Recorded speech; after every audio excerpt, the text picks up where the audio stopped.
All right, man. What's up, y'all? In today's video, I have something to discuss that I've been wanting to discuss for some time. And what I've been wanting to discuss is the underground trend that has been taking each state in America by storm, which is the trend of the so-called missing black person. Over the past year, and really past that, but over the past year, for the context of this video, there have been many young black people that have been reported missing and later found dead due to mysterious deaths. But in most cases, they have been found hanging from trees, which is why I have titled in the caption Strange Fruit, or drowned in bodies of water or washed up on shores, which is why I have titled Strange Fish. Now, in this video, I want to talk about the mysterious natures behind a lot of these so-called missing cases. In the end, I will try and connect it all to what I'm ultimately trying to say. So, all of us by now have heard and seen the case of Nolan Xavier Wells, a 18-year-old black man from Mississippi who went missing on July the 4th and was found dead on the shore of Horn Island in Mississippi around July the 6th, 2 days after he went missing. Now, you would think this is nothing more than a tragic, unfortunate case, and you may be right. However, this starts to get very suspicious when we start to look at the many suspicious details surrounding his death. For example, according to Nolan's so-called friends, he chose to stay behind on a boat that had issues with its pilot while his friends went to go get a new pilot for that boat.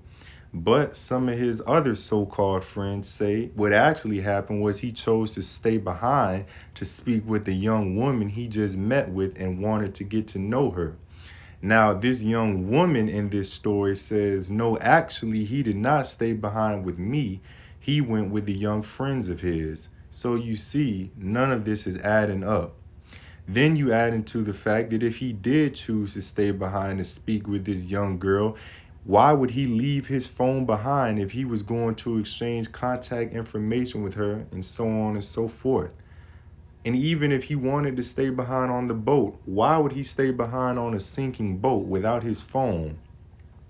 Now, another layer that makes this even more mysterious is there has been a video surfacing of an alleged altercation between Nolan and another person where it can be heard of somebody saying, "Give me my blank phone. What are you blank doing?" You see, remember now, he didn't have his phone when he was reported missing or when he was found dead. And there are alleged text messages and photos that are deleted from his phone. Keep that in mind as I will tie this into another case and many more. Now, according to one of his so-called friends who had an interview with ABC News, now, before I even get into this, my question is, why not tell this to authorities instead of going to ABC News? However, I'm going to get back to that in a minute. But according to one of his so-called friends, that video was not actually Nolan saying that, and it wasn't even that was said. It was him yelling in the video. Now, this sounds very confusing, so bear with me. According to him, he says what happened in that video was his argument was with another man. According to him, he says that he was arguing with his girlfriend and a 21-year-old man walked past him and criticized him for arguing with his girlfriend. How he somehow knew this young man's age, even though he didn't know him, I don't know. But according to him, that's what happened. And when he started arguing with this 21-year-old man, his uncle came and took him and said, "Let's just leave on my boat." So according to this young man, he says that he got on his uncle's boat, then got off of the boat to argue again with this 21-year-old man. And that's when you can hear him in the video saying, "Get me off of this freaking boat."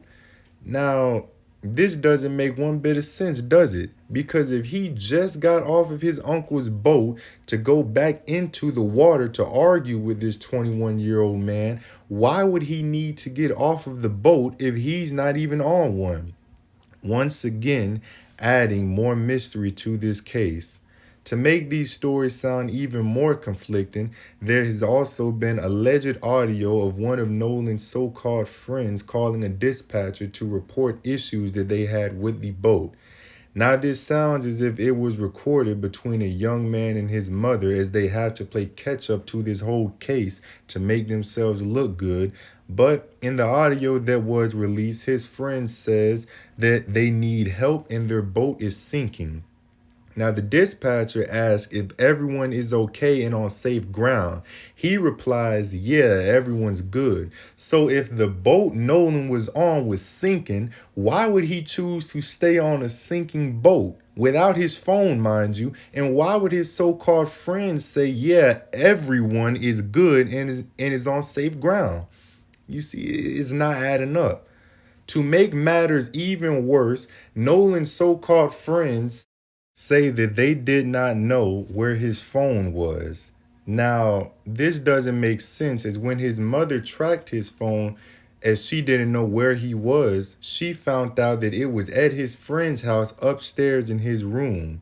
Now, this sounds very suspicious because if y'all say y'all didn't know where he was and y'all didn't know where his phone was and y'all didn't report him missing but kept his phone where allegedly text messages were deleted, something is going on.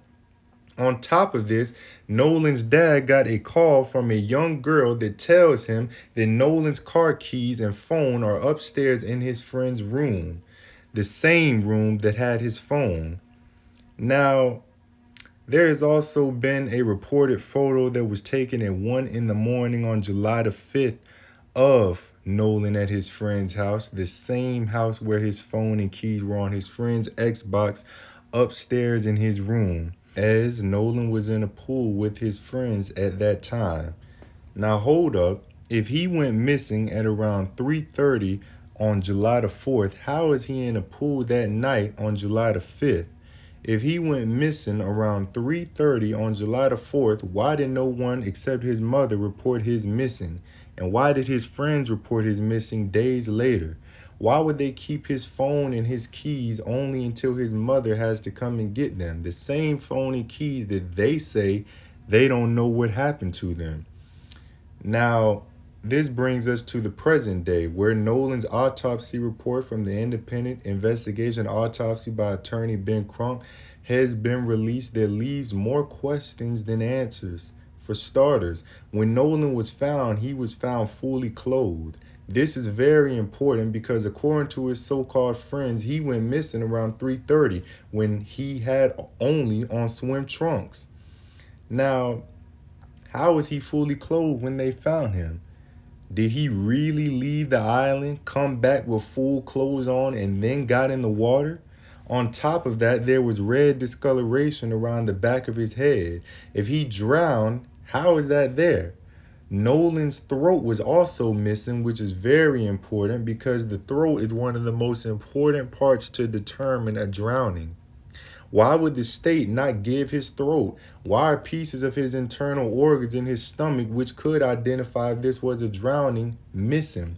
Why are internal parts of his neck missing? Why won't the state release their autopsy? Why won't the state release their toxicology? The authorities were quick to say no foul play was involved despite not launching an investigation. It was only after Nolan's family hired attorney Ben Crump that they launched their own investigation. If there was no foul play involved, why are they launching their own investigation? It's to play catch up and not look bad. Now, Nolan's so-called friends have been doing interviews with platforms like TMZ, ABC News, People.com, and independent YouTube channels like The Officer Tatum to try and clear their name. But my thing is, if y'all know all of these details, why not tell authorities instead of the news or YouTubers? Something is very mysterious about the case of Nolan Xavier Wells. There are those who say he was under the influence, but my response to that is, if that were the case, why won't they release the toxicology to confirm that? He had a D1 meeting scheduled that Monday. If anybody would be drinking, why would it be him? Nolan Xavier Wells was a young black man who was gifted not only athletically but intellectually, charismatically, and personally. And this is one of the number of young black, brilliant, up and coming people that they want us to believe died in the circumstances that they say. Which leads me to my next case, which is the case of Tyler Smith. Tyler Smith was a 18-year-old black man from Lafayette, Georgia, who recently graduated high school and was pursuing a degree in robotics. Tyler attended a 4th of July house party in South Carolina where he was reported found dead with a bullet in his head. This was a house party where Tyler was the only black man at that party.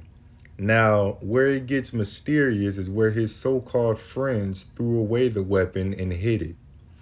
Now, authorities were called about this, but they instantly deemed no foul play without an investigation and that Tyler unalived himself.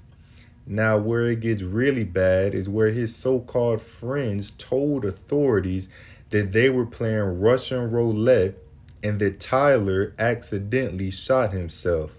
The authorities simply accepted their answer by rule of majority since all of them said it happened and deemed that that is what happened. No one investigated, no one questioned, no one interrogated, no one charged.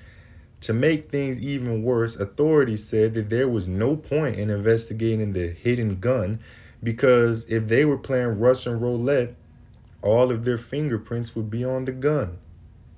Now, we know if the roles were reversed and there was a black house party where the only one white person was found dead with a bullet in their head, they would have never just took them at their word, especially if they knew the weapon was thrown away and hidden.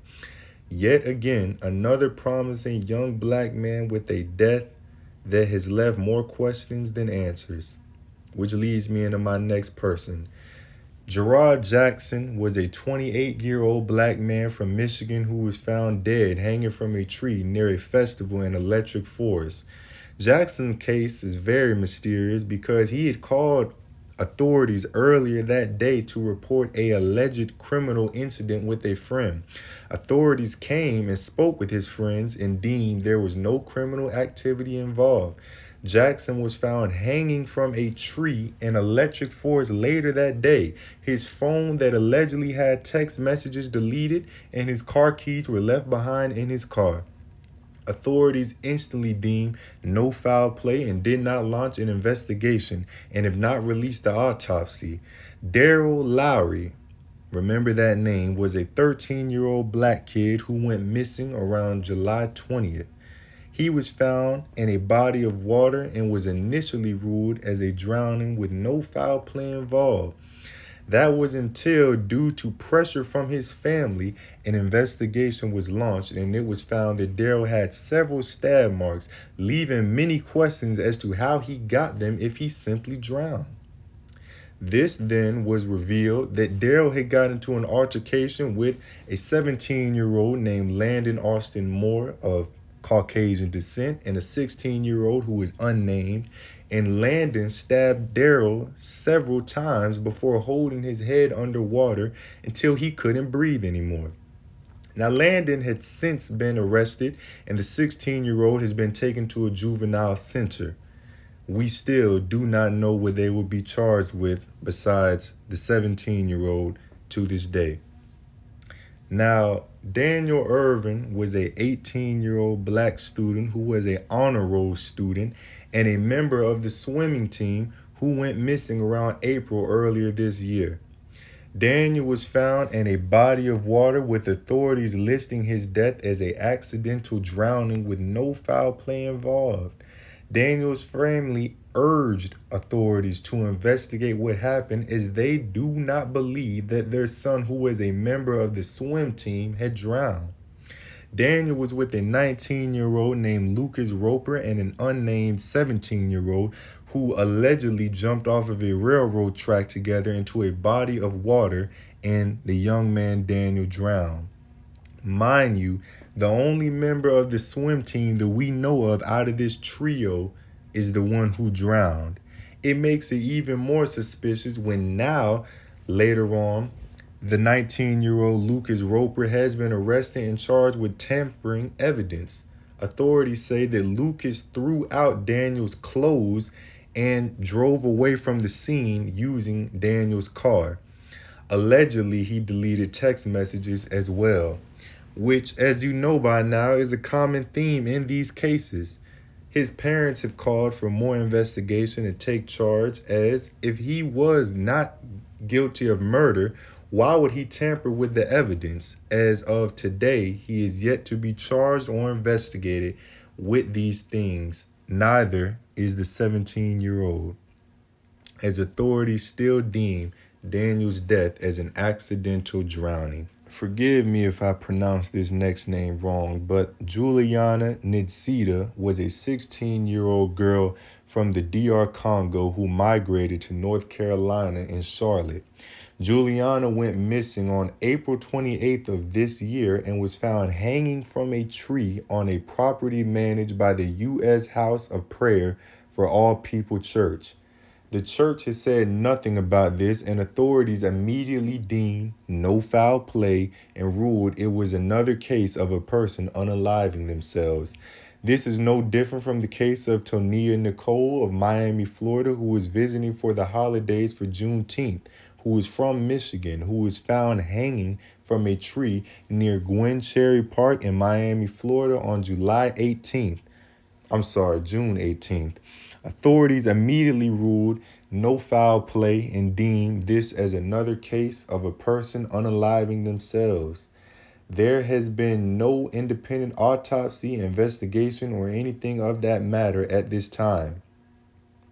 Now, I can go on and on and on with so many more cases like these where young black people are found hanging from trees or washed up on bodies of water and they just say accidental drowning, no foul play, or they unalive themselves, no foul play. But this video would be too long. What I am trying to say is there is something going on this year in particular of young, gifted black people that continuously are found hanging from trees, washed up on shores, or found dead due to mysterious circumstances, and they are quickly covered up and deemed no foul play despite no investigation, and we are expected to move on as if nothing happened. Well, I, for one, won't. And that's why I am making this video, to bring awareness to these cases, because one thing is for certain, your voice matters and cases are investigated when enough people speak. Christ himself said, when two or more gather, there is church. And these cases must be talked about. If you notice, the individuals that I listed had bright futures ahead of them. We had those who were pursuing degrees in robotics, those who are on the swim team, those who are striving to play professional football. And you see, these spirits we wrestle against are not concerned about taking out the ignorant black children who are doing teen takeovers and running in the streets. They are concerned at taking out the next lawyers, the next quarterbacks, the next DAs, and all of the rest. And I make this video to bring awareness to these cases, as many of these I had no idea about until I started to do my own research on them. Well, that is all for this video. Stay safe, have a good one, and God bless you.